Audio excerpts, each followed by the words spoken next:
백슬랫이 당신이 말하지 않는 것으로 말한다. 백슬랫이 심리학자 융, 시, 지, 중의 말은 무의식과 감정의 관계를 정확히 꿰뚫는다. 우리는 종종 자신의 감정을 말로 표현하는 데 서툴다. 특히 불안이나 분노, 슬픔 같은 감정은 종종 내면의 그림자처럼 존재하며 의식의 언어로는 포착되지 않은 채 행동으로 드러난다. 사람은 말보다 훨씬 먼저 행동하고 감정은 종종 그 행동의 배경이 된다. 예를 들어 누군가의 말에 유난히 민감하게 반응하거나 사소한 일에도 과도하게 피로감을 느끼는 사람을 본 적이 있을 것이다. 혹은 이유 없이 누군가와 거리를 두려워하거나 반복적으로 어떤 일을 미루는 행동 속에는 언어화되지 않은 감정의 흐름이 숨어 있다. 심리학에서는 이러한 행동들을 표출된 감정의 무의식적 형태로 본다. 이는 뇌의 구조와도 밀접한데 인간의 감정 처리는 주로 편도체와 같은 원시적 뇌의 영역에서 시작되며 이들은 이성보다 빠르게 반응한다. 따라서 우리가 어떤 감정을 의식적으로 인식하기도 전에 이미 몸은 반응을 시작한다. 이처럼 감정은 늘 언어보다 먼저 행동과 신체 반응을 통해 세상에 신호를 보낸다. 그리고 그 신호를 포착하고 해석하는 것이야말로 심리적 갈등을 이해하는 첫 번째 열쇠다. 이미지 등호 아이 생성, 불안과 회피 눈에 띄지 않게 행동하는 갈등 불안은 항상 표정 없는 괴물처럼 등장한다. 겉으로는 아무렇지 않아 보이는 사람도 내면에서는 자신도 설명하기 힘든 긴장과 초조 속에 산다. 이 불안은 언뜻 보면 티가 나지 않지만 회피라는 행동을 통해 꾸준히 모습을 드러낸다. 예를 들어 중요한 대화를 앞두고 갑자기 화장실에 가고 싶어지는 현상 혹은 회의 자리에서 눈을 피하고 말을 아끼는 태도, 심지어 매일 확인조차 하지 않는 습관까지.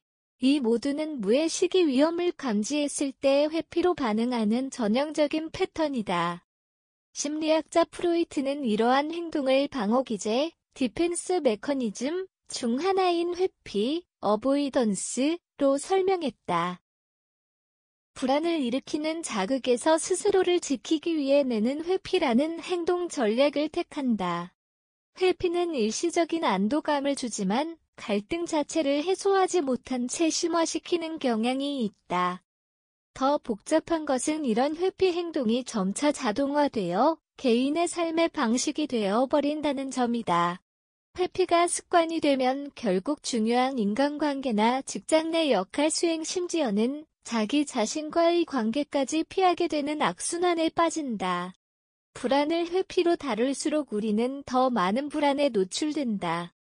그리고 갈등은 외면할수록 더 강하게 더 집요하게 돌아온다. 과민 반응과 분노 억눌린 감정이 폭발할 때 갈등의 또 다른 표출은 백슬래시이라는 이름으로 나타난다. 이를테면 지하철에서 누군가가 몸을 스쳤을 뿐인데도 격한 말로 반응하거나 평소에는 아무렇지 않던 동료의 말에 상처받아 퇴근 후까지 마음을 다잡지 못하는 경우가 있다. 이러한 과민 반응은 단순히 예민한 성격 때문이 아니다. 그 이면에는 대개 억눌려온 감정이 존재한다.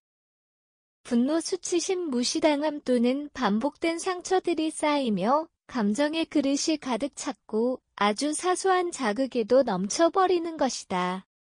심리학에서는 이를 정서적 홍수, 에모티오널 플러딩라고 부른다. 감정 조절 능력이 무너진 상태로 내는 이성적인 판단을 멈추고 감정 반응만을 우선시한다.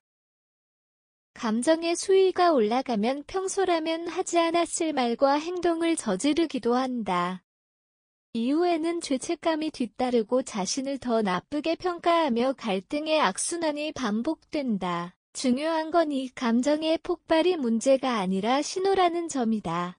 억눌린 감정이 충분히 다뤄지지 않았을 때 뇌는 결국 강제적인 출구를 만든다. 그 출구가 바로 과민 반응과 분노다. 심리적 갈등의 회복을 위한 첫걸음 인식과 수용 그림자 속에서 움직이던 감정을 꺼내기 위해 가장 먼저 해야 할 일은 인식이다. 회피하고 있는 감정 반복되는 과잉 반응의 이유 어떤 상황에서 유난히 불편함을 느끼는지를 관찰하고 스스로에게 질문해보는 것이다. 지금 무엇을 두려워하고 있는 물음표 왜 이 말에 이렇게까지 반응했을 물음표 상황이 예전에 어떤 경험과 닮아있는 물음표 이러한 질문은 감정을 수면 위로 끌어올리는데 도움을 준다. 그 다음은 이다. 감정을 억누르거나 부정하지 않고 있는 그대로 인정하는 태도. 자신을 감정으로부터 분리해 관찰하고 그 감정이 어떤 메시지를 담고 있는지 해석하는 과정이다.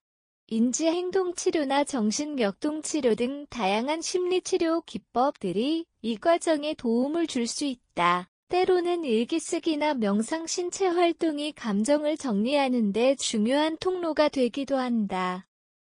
핵심은 감정을 제거하려 하지 말고 그 감정을 이해하려는 태도다.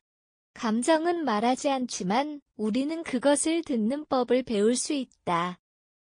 이미지 등호 아이 생성, 감정은 가장 솔직한 언어 다심리적 갈등은 말로 하지 않는다. 대신 그것은 침묵 속에서 몸의 긴장 회피하는 눈빛 폭발하는 말투로 자신을 드러낸다. 우리는 흔히 말이 없으면 아무 일도 없다고 생각한다. 그러나 대부분의 갈등은 말 바깥에서 감정과 행동을 통해 소리 없이 울리고 있다. 갈등을 없애려 하지 말고 그 감정의 메시지를 해석하는 사람이 되어야 한다.